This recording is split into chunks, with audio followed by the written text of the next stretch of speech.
So as always, we're going to do roll call, starting with the chair, vice chair, and then in alphabetical order. So Chair Lynn Ortega. Present. Vice Chair Walter Miller. Good morning, President. Thank you. Mayor Antonio Araujo. Okay. Mayor Ivy Avalos. Good morning, present. Thank you. Senator Cesar Blanco. Present. Thank you. New Mexico Senator Joseph Cervantes. Okay. Trent Doolittle. Okay. Representative Art Fierro. Present. Good morning. Morning. Representative Mary Gonzalez. Present. Good morning. Thank you. City Manager Tommy Gonzalez. Present. Thank you. Representative Cassandra Hernandez. Good morning, everyone. Present. Thank you. Yvette Hernandez. Good morning, present. Thank you. Commissioner Ileana Holguin. Good morning, everyone. Present. Thank you. New Mexico State Rep Raimundo Lara. Okay. Mayor Oscar Leeser. Good morning, President. Thank you. Mayor Manuel Leos. Present. Okay. Representative Cece Lizarraga. Happy Friday, present. Thank you. Chuck McMahon. Okay. Representative Joe Moody. Okay. Alderman Esteban Olivas. Okay. Representative Claudia Ordaz Perez. Present. Good morning. Thank you. Norma Palacios. Good morning, present. Great. Mayor Javier Perea. Mayor Perea. Okay. Representative Henry Rivera. Present. Good morning, everyone. Okay. Sam Rodriguez. Present. Thank you. Mayor Benjamin Romero. Okay. Judge Ricardo Samaniego. Muy buenos días, present. Thank you. Ellen Smythe. Ellen Smythe. No. Okay. Tomás Treviño. Good morning, President. Thank you. And Mayor Diana Trujillo. Mayor Trujillo. Okay, great. And I think I saw Mayor Perea connect. Are you there, Mayor? No, it's Antonio Araujo, a mayor San Elizario. Oh, great. Thank you, Mayor. Thank you. All right, so we have quorum, Madam Chair. Thank you. Is there anybody signed up for public comment? I received a comment about Judge Samaniego wanting to sign up for public comment. Yes. Madam Chair, may I? Of course. Please proceed. Well, thank you. More than anything, I just would like to thank Senator Blanco, State Representative Mary Gonzalez, State Representative Claudia Ordaz Perez, State Representative Evelina Tina Ortega, State Representative Joe Moody, and State Representative Art Fierro. And it's a pleasure. I know it was a difficult time. I hope people realize, and I had never, because we're so close in the county, trying to understand what you all had to do. So I have a really deep appreciation for the commitment and everything that you went through. This was a challenging budget season for the legislature, and I know a number of agencies were told to tighten their belts coming into the session, including instituting across the board 5% cuts. Despite that, our association tells us that the final budget essentially preserves transportation funding from the previous biennium, something I'm sure communities across Texas are grateful for. I'm grateful to our delegations for supporting important infrastructure and economic development legislation. The state budget brought home an additional $5 million for the Weiler Tramway and $500,000 for Mission Socorro, among other local funds. I want to also thank Representative Ortega and our delegation for being united in their support of HB 156, which would have given El Paso voters a chance to vote on funding further transportation projects using additional vehicle registration fee. That bill got out of the House, but unfortunately didn't move to the Senate. But I know our delegation will continue to fight for more infrastructure dollars coming to El Paso. I'm excited that pending approval by Texas voters because of passage of HJR 89, Texas counties will be authorized to create tax increment reinvestment zones to finance transportation and infrastructure projects in underdeveloped areas of the communities.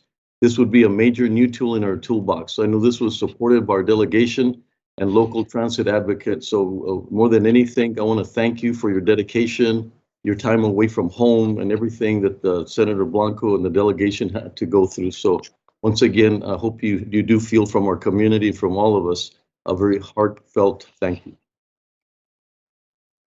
Well, thank you. Thank you, Judge Samaniego. Very much. I do believe our delegation works very well together. And I want to single out Representative Gonzalez because she was, during this session, appointed as Vice Chair of Appropriations. And I know that she did a fantastic job for this community. But again, I also want to thank the rest of the members of our delegation because we all work hard and we all work well together. And I think that's very important for this community. So thank you for acknowledging the delegation. Very, very well deserved. Thank you, Chairwoman. So at this point, we can go ahead and get started with item 1 on the, I'm sorry, is there anybody else signed up for public comment? No, ma'am, nobody else is signed up. All right, thank you. We can then move on for discussion and action on item number 1 on the agenda, which is to approve the minutes of the May 21st meeting. Is there a motion to approve item 1 on the agenda? This is Miller, second the mayor's motion. All right. Is at this point, is there any anyone who wants to bring up any issue or with regard to the minutes?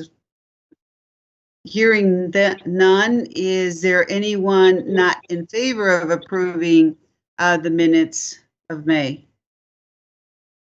Motion is approved. Hearing no one that is not in favor. We can now move to item 2 of the agenda. All right, Madam Chair. Item 2 is to approve the federal fiscal year 2022-2023 Unified Planning Work Program, UPWP.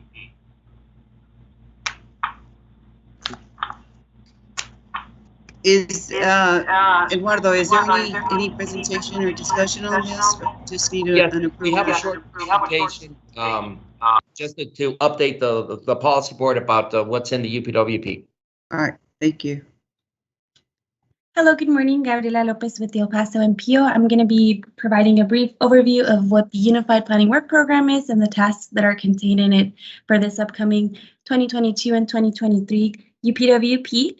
We'll also be talking about the budget summary and a brief overview of the public comment period that the MPO went through in the development of this UPWP. So it is a federal requirement of an MPO to develop a Unified Planning Work Program, or UPWP, which is a 2-year work program that details all the transportation planning programs and services or work to be performed by the El Paso MPO. It covers 2 federal fiscal years. Therefore, this upcoming fiscal years 2022 and 2023, UPWP will cover from the period of October 1st, 2021 to September 30th, 2023. And included in this UPWP are also all the tasks and subtasks that will be performed by Sun Metro's FDA 5307 program. It is also required that a metropolitan transportation planning process addresses the Fixing America's Surface Transportation Act, or FAST Act. Therefore, the 10 FAST Act planning factors, which are shown on the screen, were considered for the work tasks that are contained in this UPWP, and they're addressed in each of the individual tasks and subtasks. So just a brief overview of the actual UPWP task. There are five primary activities or tasks with funding allocated to each subtask to be done by the El Paso MPO. Task 1, which is administration and management, contains all the work that is associated with any administrative support of the 3 C's planning process. It also includes the administration of the MPO itself, all our policy board meetings and committee meetings, all our public participation efforts, the compliance with Title VI and environmental justice activities, and any training and development for MPO staff, as well as the maintenance of our website. For Sun Metro, it also includes the researching, writing, editing, and coordination of grant application and all their public awareness opportunities as well. For task 2, which is data development and maintenance, is all the work elements that are designed to collect, update, and report data required to perform both the long-range and short-range transportation planning and air quality, which includes our travel and demand modeling, our congestion management process, any graphic information systems or GIS work, and all our performance-based planning and programming work. In this task, there is a new subtask which will address resiliency in transportation planning, and this is due to the increasing frequency of extreme natural and human-made events that might affect our transportation system. And for Sun Metro, it entails the analyzing and continuing of the identification of transportation connectivity gaps to make sure that there's access to essential services. For task 3, which is the short-range planning, we have all that relates to our immediate implementation of projects. Included in this is our 5310 program. We also have the development of the UPWP itself, the development of our annual project listing, and everything that relates to our Transportation Improvement Program, or TIP, which is the database that we use to track our projects and to make sure that our projects are being implemented correctly, as well as the project readiness report. Part of Sun Metro subtasks are all the work that they do through the Citizens Advisory Committee and the city's Accessibility Advisory Committee to enhance the accessibility for individuals with mobility challenges. For task 5, which is special studies, the objective of this activity is for any work element that are outside the scope of the previous elements, but that still relate to the overall mission of the MPO. Included in it is the update of our regional mobility strategy and the update of the multimodal web-based tool application, which is being developed by UTEP. A brief funding summary of the UPWP for federal fiscal year 2022, the total funding that is allocated to the tasks and subtasks is $4,086,082. For federal fiscal year 2023, it's $3,555,082, of which 4% of the total funding is from New Mexico planning funds and 96% is from Texas. For Sun Metro and Transit, which includes our 5310 program management, we have allocated $1,647,639, and the overall funding amount for the fiscal years 2022 and 2023 UPWP is $7,441,163. And we also have provided, just so that the board sees the comparison from previous years, on our previous 2020 through 2021 UPWP, the overall funding amount allocated to the tasks was $6,191,207. And for federal fiscal years 2018 through 2019, we had a total funding allocated of $4,962,397. So now a brief overview of our public comment period. We did conduct a 30-day public comment period as required in our public participation plan, and this was from May 3rd to June 3rd, 2021. The public was able to submit comments through either the MPO contact form on the website, through a message on our Facebook page and Twitter, and we also provided a specific email where they could reach out and provide any comments.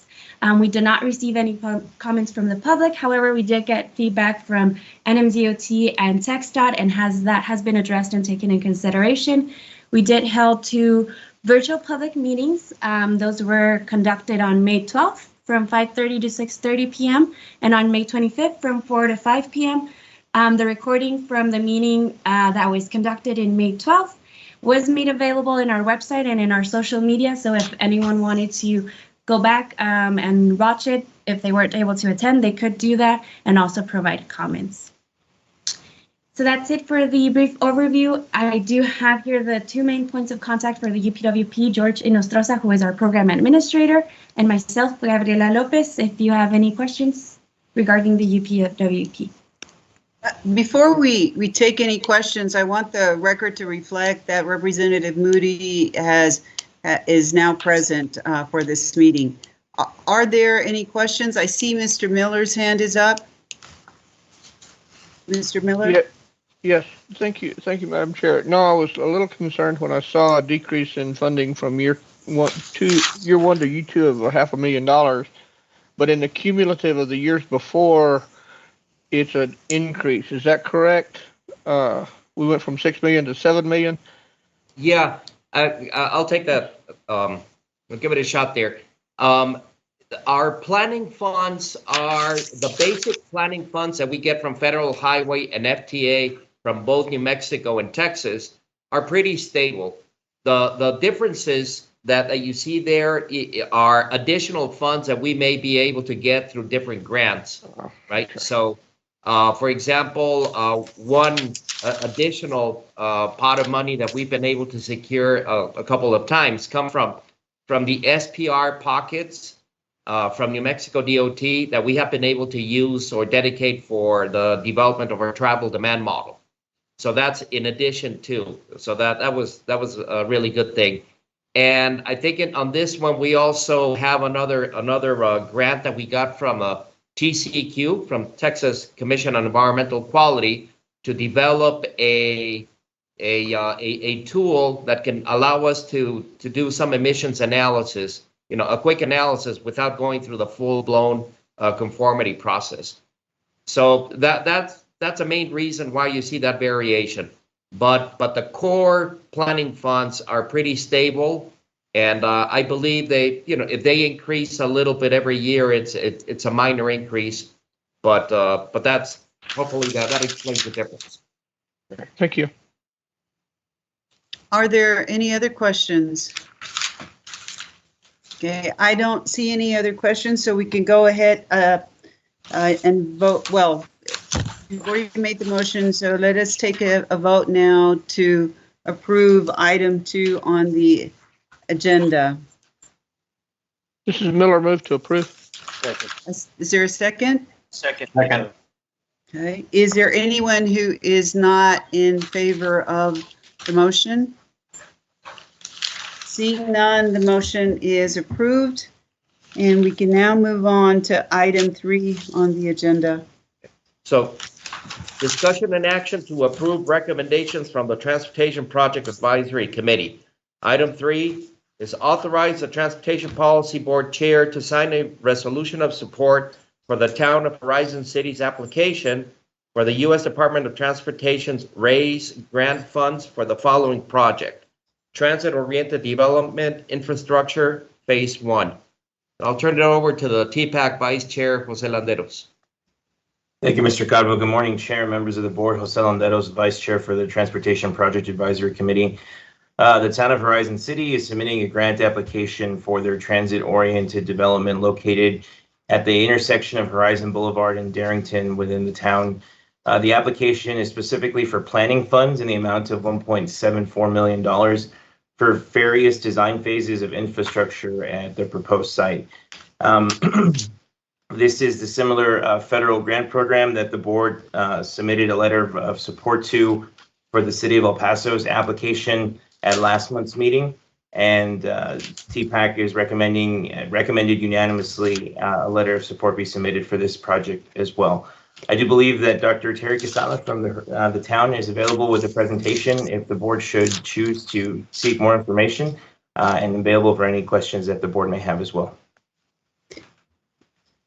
Are there any, oh, I'm sorry, you're going to go ahead and do the presentation right now then? If the board would. That's the board's pleasure, yeah. Okay. Why don't you go ahead and proceed with the presentation? Very good. Thank you, Board. Terry Quesada, Capital Improvement Program Manager for Horizon City. As Mr. Landeros indicated, this is the town's application for raise funds. We are looking at planning dollars only because the town has just recently approved the tax increment refinance reinvestment zone. And so this is the first step that we would take. Next slide, please.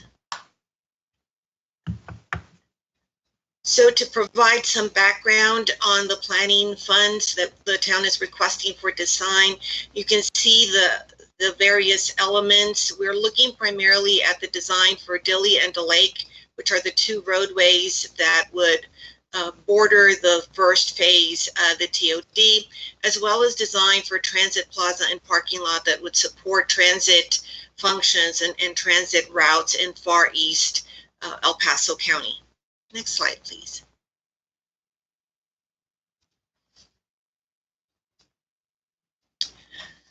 We'd like to highlight how this project aligns with the merit criteria that has been established in the RAISE grant. The project will be designed, the streets will be designed as complete streets, which aligns with the safety element of the RAISE grant criteria. We are encouraging a modal shift, and we are planning to design elements in the roadways and also with a transit that are sensitive to the context of the area. We're looking to shift the way that this area is developed so that it becomes an environmentally sustainable area within the community. We believe that the mass transit that we are encouraging will provide access to employment, to health centers, to higher education, including the Mission del Paso Community College campus and El Paso, UT El Paso, as well as connecting East El Paso County community. So we believe that that will foster quality of life, again, in the eastern part of the county. Next slide, please. This area is an area that is vacant and fallow, so any development that we can foster will increase the economic productivity. So that speaks to the economic competitiveness criteria. Since the geographic center of the community has not developed, and we do not anticipate that it will develop absent any type of involvement from the public sector, we believe that this also fosters a state of good repair. And we are looking forward to partnerships with the County of El Paso, the Horizon Regional Municipal Utility District, UTEP, and the El Paso Community College. Again, another factor in the merit criteria. Next slide, please. This is the area that we're looking at. It's that vacant triangle that you see at the intersection of Darrington, which runs in north-south direction at an angle, and Horizon Boulevard, which is the roadway that is towards the bottom of the slide. So you can see that there is development to the east and west of that area. Walmart, for those of you who are familiar with Horizon, is just south of that area, but that is an area that has not developed. The area towards the bottom of your screen, just below where you see the golf course, the green area, has been developing organically. The town has been approving changes in zoning, so that is not in the same situation as this area, which has fractionalized ownership is. Next slide, please. The town began looking at this area back in 2019, and these are some of the first renderings and plans that we were looking at. So you can see that in this slide, we were looking at similar development to what has been existing in a suburban type of development. That's a salmon colored towards the left of your screen. But you can see that as we move towards the right of your screen, we're looking at denser development, and then development that starts meshing with the single homes, single residences, single family residences towards the right of your screen, which are existing. Next slide, please. These are some street level renderings. Again, it's a different type of development with broader sidewalks for pedestrian use and narrower streets, again, to foster the pedestrian use of the roadways. Next slide, please. In 2020, the Council for Horizon City adopted an updated comprehensive plan. The transit-oriented development is a key component of that plan.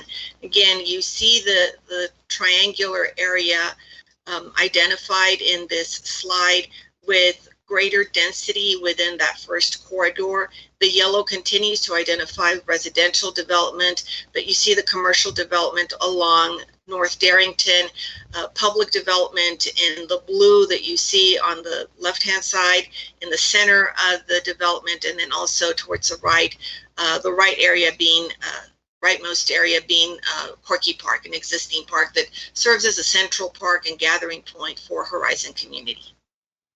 Next slide, please. And this slide is intended to demonstrate the increased density by showing the higher structures that the town is intending to foster and encourage in the transit-oriented development area. So we're looking at 2- and 3-story structures with mixed use, potentially commercial use, and office use on the bottom floors and residential uses on the higher floors. But again, the intent of this particular slide is to show that we're looking at development that is different from what the town has traditionally enjoyed. Next slide, please. This is the draft resolution that was provided to the Transportation Policy Board's legal counsel for their review, and it is the support that the town is seeking to receive from the Transportation Policy Board, and it just identifies most of the presentation that we've just made to you, that this is a critical component for the development of the town. We believe that the development is in lockstep with the guidelines and the goals of the RAISE grant as far as changing and transforming communities. And so for that reason, the town is seeking the Transportation Policy Board support for its grant application. Thank you for the presentation. Are there any questions?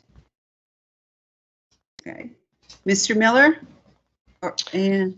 Is your hand still up? Do you have a question on this item? Go ahead. If there was no further discussion, I would move for approval of this resolution, please. I think there is one other person, Thelma Ramirez. Sorry. It's actually me, Madam Chair. I will be abstaining from voting. All right. And is there anybody else that wants to be heard? It's always so difficult on the computer to tell. All right, hearing nobody else at this point, I need a motion to approve that Mr. Miller has already made. Is there a second? I'll second. This is Ileana Holguin. Thank you. Is there anyone not in favor of the motion to approve? Hearing no one, the motion is approved with Mr. Trevino abstaining. We can now move on to item 4 on the agenda. Thank you, Board. Okay, item number 4 is to approve the June 2021 project readiness report. And again, Mr. Landeros. Great. Thank you, Mr. Calvo. Chair, members of the board.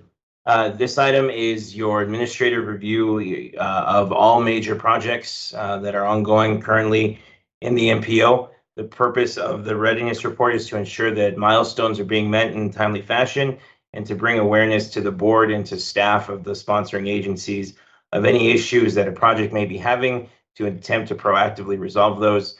The report is attached and staff can highlight any projects that might be a specific concern. I did want to state that a large part of the conversation held at TPAC were regarding projects in the New Mexico planning area that are sponsored by both Doña Ana County and the City of Sunland Park. You see related items on that requested action on items 5B and 5C that will be discussed right now. There are some issues with agreements being made and funds being obligated that will be discussed in further detail. But again, this administrative report is attached for the board's review and consideration, and we request your favorable consideration of this, and I'm available to take any questions that the board may have.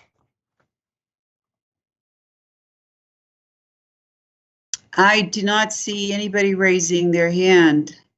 If there are no questions and you've completed the presentation on this item, Mr. Landeros? Yes, ma'am, we have. All right, is there a motion to approve item 4 on the agenda? I make a motion to approve. Mayor Is there Dale. a second? Thank you. Is there a second? I second Mary Gonzalez. Okay.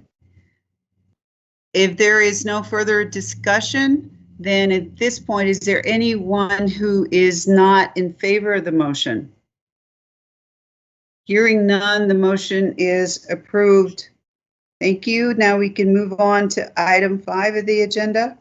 Okay, item number 5 is to amend the Destino 2045 Metropolitan Transportation Plan MTP, amended Destino 2045 MTP, Destino 2019-2023 Transportation Improvement Program TIP, and Destino 2021 to 2024 TIP 2A program, the New Mexico 213 Widening Preliminary Engineering Phase Project, using $1,200,000 of Surface Transportation Program SDP non-chargeable in fiscal year 2022. B, amend the Industrial Avenue Grade Separation Project to move from fiscal year 2021 to fiscal year 2022. And C, to deprogram the Rio Grande Trail Phase 1 project from fiscal year 2021. Mr. Landeros? Thank you, Mr. Calvo. Ask that the board consider these items individually, as we have different requested and recommended action for each of these. Beginning with number A, or letter A, excuse me, New Mexico Department of Transportation has requested to program design dollars on the second phase of the New Mexico 213 widening project. This corresponds on the Texas side to the Borderland Expressway project, which will provide that critical relief route to the interstate that would pass through Northeast El Paso and connect into New Mexico 213. The purpose of this is obviously to create that bypass, and the funds are necessary because the New Mexico 404 winding project, which is currently programmed in the project, would leave a 4-lane facility intersecting with a 2-lane facility.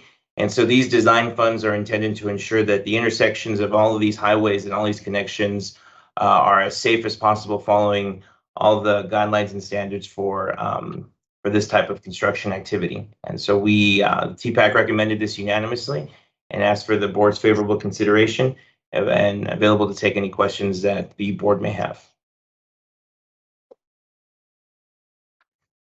I see no questions, so we will, in accordance with your request, we will vote on these items separately. Is there a motion to approve? There is a question. Mr. Miller. No, it was just a motion to approve. Oh, all right. Miller. So then Mr. Miller has made a motion to approve item 5A on the agenda. Is there a second? Second, Lizárraga. Thank you, Representative. Is there anyone who is not in favor of the motion? Hearing none, item 5A is approved. We can now then go to item B. Yes, thank you. Item B is a Doña Ana County sponsored project. It was one of the projects that was identified with a high alert in the project readiness report. This is a project that will provide a safer commercial area for pedestrians, and a safer commercial area for vehicles by actually introducing a grade separation or a bridge over existing railroads. But the sponsoring agency has yet to have developed the executed agreement with the Federal Railroad Administration, which is necessary for the work to proceed. And so given that the agreement is still pending, work has not begun, and the sponsoring agency, the Doña Ana County, has requested that the project move into next fiscal year. This is allowable, and New Mexico DOT has concurred with the request, and so TPAC recommended this for approval unanimously. As for the board's favorable consideration, available for any questions. Again, hearing no questions, is there a motion to approve item 5B on the agenda? Motion to approve, Ileana Holguín. A second? Palacios. Okay, second with Palacios. Is there anyone not in favor of the motion? Hearing none, the motion is approved. Item 5C. Thank you. Again, this is another one of the projects that was identified with a high alert in the project readiness report. The sponsoring agency, the City of Sunland Park, has been working over the past year to obligate design dollars on the Rio Grande Trail project that is being discussed. The request initially was to deprogram the funding because there was lack of movement on the project for a variety of reasons. The City of Sunland Park has recently begun refocusing their efforts on this. The funds do expire in fiscal year 21, in that if the design funds are not spent this year, there is no rollover into the following year. And so after coordination with New Mexico DOT and with the City of Sunland Park, the request of the board this morning is to take no action or to delete item C, to thereby allow the City of Sunland Park the remainder of this to allow them to have the remainder of this year to attempt to obligate the funds and be successful in initiating the design phase of the project. So we would ask for the board to delete item C and take no further action in regards to deprogramming or removing the project from the planning documents. Is there a motion to delete item 5C from the agenda? So moved, Miller. A second? Second, Ileana Holguín. Is there anyone not in favor of the motion? Hearing none, the motion is approved. We can All right. now go Chair. to reports. Item 6. Okay, so item 6 is the RMS 2050 travel demand model status report. MPO staff will provide a brief update. Yes, good morning. Claudia Valles, Transportation Planner, El Paso, MPO. MPO staff can report that work and progress on the new travel demand model continues. Transportation projects are being identified, selected for the different forecast years, and geocode on the master network of the RMS travel demand model. So just to complement that, we are moving forward with the TDM and the forecast years as part of the development of the new long range plan, which is the RMS 2050 Metropolitan Transportation Plan. So that just a short update on that, and we're happy to answer any questions. Madam Chair. Yes, go ahead, Mr. Miller. If I might ask just this question, can you remind the board what our milestones and timelines are for submittal of this study plan? Sure. So there are several documents that need to be produced as part of this process. The plan itself and the transportation conformity report for the new plan and the new tip. So the real deadline, the drop dead deadline, is November of 2022 to get the conformity document approved by the Federal Highway Administration and the Federal Transit Administration. So that is the last drop dead date. So working backwards, what we and knowing how long it takes for the federal and state agencies to review the conformity document, we are targeting to submit that documentation to them for review in February. In other words, give them 9 months to approve that. So that means that we are targeting the February policy board meeting, February 2022 TPB meeting for us to bring you the final documents for adoption by the board. So the process is that the board adopts the new plan, the corresponding tip, and the conformity, and then the conformity by itself is then reviewed and approved by them, and it has to be done no later than November. So what MPO staff has been doing for the last year, or actually a little more than a year, is that, you know, we've been preparing all the work to develop the new plan. Part of that plan is to develop the new travel demand model, which is, you know, you guys have been receiving updates from staff on that. And now we're moving towards building the future years, right? Putting together projects. And as you know, the plan is fiscally constrained, needs to be fiscally constrained. It's not a wish list. So, you know, right now we're also matching the expected funding for the future with projects. So, you know, we anticipate being very busy in the month of July, you know, finalizing that list. So again, you know, once we have the list, we run the travel demand model for the future years, do the emissions analysis, you know, put together the documents, and we need to have public involvement, of course, as part of the process. So, so you'll be hearing a lot about this in the next 6 months. As a follow-up, I think I read recently where the EPA is proposing to go back to ozone non-attainment for the area. Is that affecting how we move forward with this plan? Minimal. Procedurally, it's a minimal change for us. You know, we still have to do conformity. The only way that we can avoid doing the conformity process is being in attainment for the 3 pollutants, right? CO, PM10, and ozone. So unfortunately, it you know, that's not going to happen in at least in my lifetime. So you know, we're stuck with having to do conformity for for the foreseeable future, unless something magical happens, like when the El Paso region was all of a sudden overnight we became attainment because there was a change in the rules, a change in the way that they designated non-attainment areas. But I sincerely doubt that that you know that would happen again. If there was a change in the rules, who would make that change for with regard to attainment or non-attainment? That would be EPA in coordination with TCEQ. What happened in ozone was, again, you know, it's more of a technical thing. They went from an 8-hour standard to a 1-hour standard, or maybe the other way around.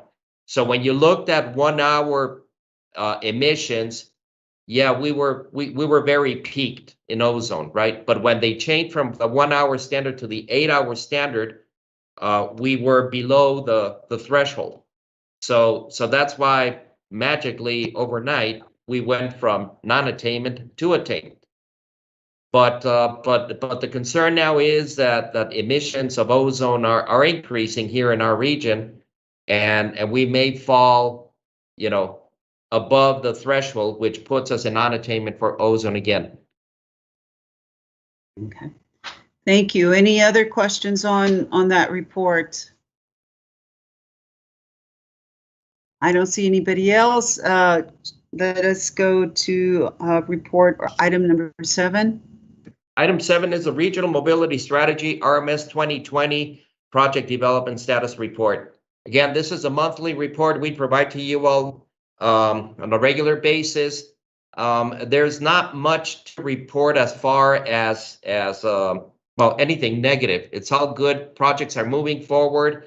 Of course, the projects that are scheduled to go to construction in fiscal year 21 are the ones that we're tracking, you know, closer. Again, staff from all the entities are working very well and diligently to make sure that these projects go out. The information is in your packet. If you have any specific questions, I'll be happy to answer them now, or if you want to give me a call later.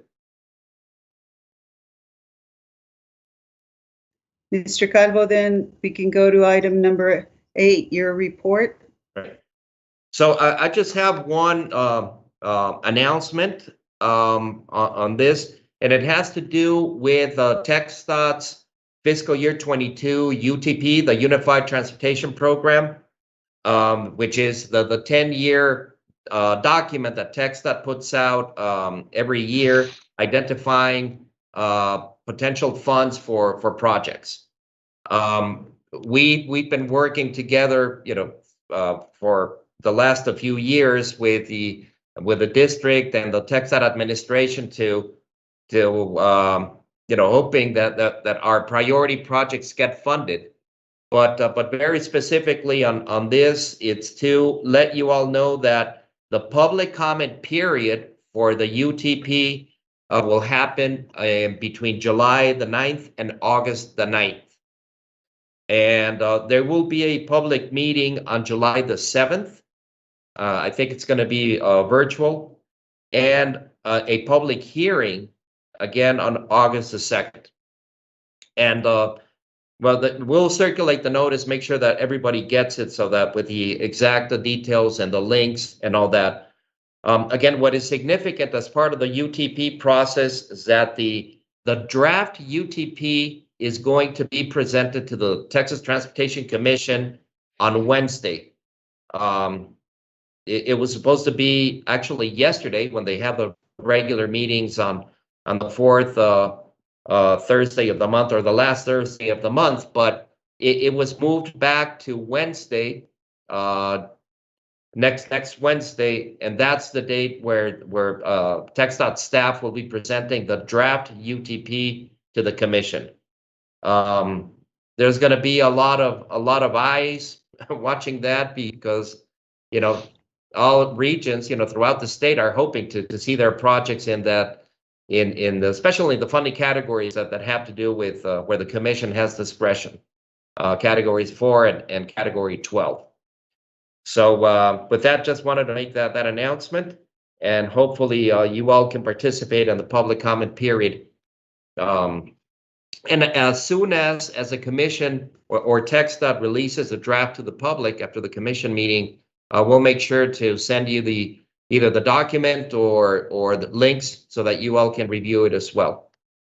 So that's all I have. Or happy to answer any questions, or I believe TxDOT also is available to answer any questions specifically to the UTP.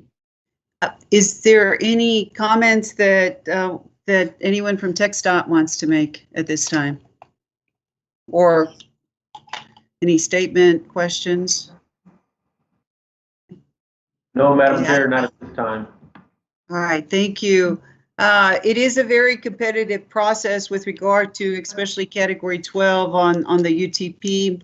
My understanding is there is still discussion taking place with regard to what that draft that's going to be presented is going to contain.